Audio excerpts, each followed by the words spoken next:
close, let me begin by extending our condolences to the family of 8th grade student Vivian Gonzalez, who recently passed away. She'd been enrolled in Littleton since 3rd grade and had faced numerous physical challenges in her short lifetime. Our thoughts and prayers go out to her family.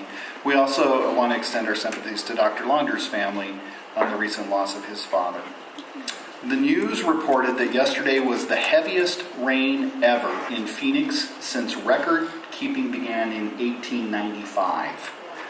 Other than a couple rooms in the West Building Littleton Elementary School with wet carpeting, our campuses and facilities were in good shape for school today. We returned to our regular schedules with the exception of our water retention areas, which were filled to the brim. And that water's been percolating into the soil pretty well, at least until it rains again, probably, in about an hour. We want to thank everyone that made it in and worked to ensure that others' needs were cared for. As you know, closing schools yesterday was a difficult decision, but it was necessary yesterday morning given the weather and road conditions. We determined delaying the start would not leave much of an instructional day, and we were able to reach the majority of our families by using local television media, email, auto dialing, Facebook, and the website to communicate essential information to families and staff. Since Governor Brewer declared a state of emergency for flooding, later in the agenda this evening, the governing board will consider special emergency leave for employees who were prohibited from safe conduct to work due to flooding. Hopefully, we won't need to do this more than once every 50 years or so. Thank you again to everyone for their continued dedication to the Littleton community. Now, switching subjects, I want to pass along that the Arizona Secretary of State reported the official tally for the August 26th elections, and it showed 877,000 ballots were cast. That makes for a turnout of just a bit more than 27%. Of just a bit more than 3.2 million registered voters. Because of the balance of voter registration and the lack of opposition in many races, less than 1 in 5 elected officials remain undecided, or more than 4 out of 5 questions were decided by only 1 in 4 registered voters. One example of this was President Nielsen's City Council victory. She was able to garner more than 50% of the overall vote in the first round of elections, so we want to extend our congratulations to her. I also want to take the liberty of reminding everyone here that we all have a responsibility to do something about elections. We have the responsibility to understand election materials, to answer, to question supporters and opponents of initiatives and candidates, the responsibility to vote, to urge others to vote, and to model voting for our children. We have a responsibility to participate in a civil way and expect others to be civil as well. Our efforts to get funding for a new school in the fall of 2016 will depend upon voter approval of our bond question, so voter participation is critical. We already own the land for a new school at 103rd Avenue and Durango Street and are now seeking to pass a $14.25 million bond election this November to pay for the new building. At current growth rates, our schools will be getting crowded before the facility will open. The way the bond sale has been structured, the debt service tax rate will only go up a penny for 2 years before it begins to drop off again.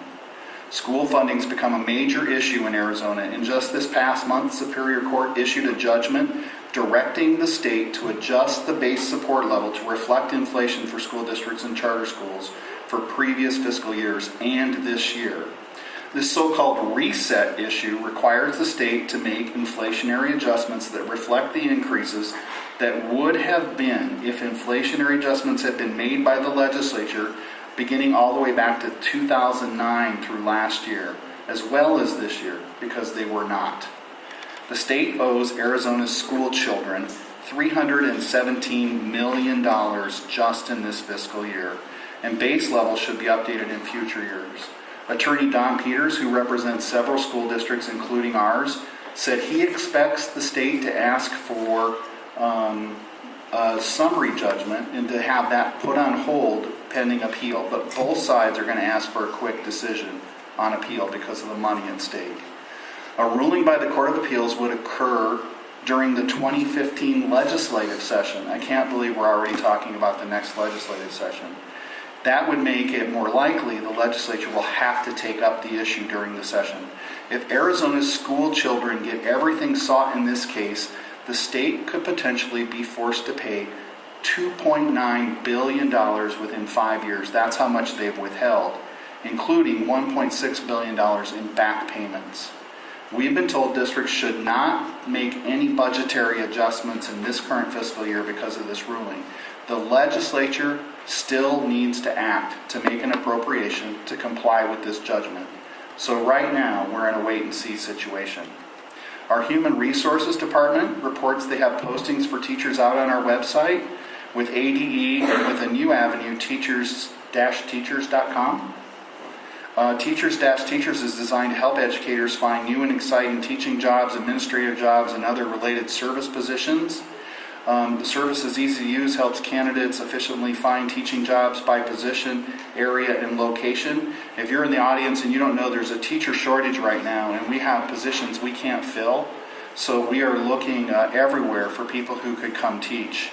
We're also recommending this evening that the finder's fee we pay to teachers who bring other candidates to the district is increased from $100 to $200 for hard-to-fill positions. And the fall recruiting fairs begin this month. In-state and out-of-state fairs begin in October. So we'll be hard at it trying to recruit more teachers. I want to take a second to tell everybody about the Collier Culture Club. Say that 3 times fast. And Thankful Thursdays. Collier Culture Club, Thankful Thursdays. They're focused on building a positive culture on campus during the week. So staff and students have opportunities to fill out a card thanking and recognizing an individual who's helped them. Then on Thursdays, a drawing is held. Several cards are selected to be read in the morning announcements. Then they're posted on the bulletin board in the main hallway for everybody to see. The goal of the Collier Culture Club is to create a place where everybody wants to work and to learn. And we want to thank 6th grade teacher Miss Amy Limon for her time and effort on the club. We also want to recognize Quentin music teacher Miss Janice Pemberton on being selected as a Donate to Educate 2014 grant recipient from the University of Phoenix. She'll receive $5,000 to help build the Quentin music program, and we look forward to watching that program grow. The basketball season is off to a fast and very competitive start. Our coaches and players are really showing great sportsmanship at every game. The Estrella Vista girls team and the Collier boys team have both started fast with an undefeated 5-0 start. Both Tres Rios and Estrella Vista have been great hosts for all the games.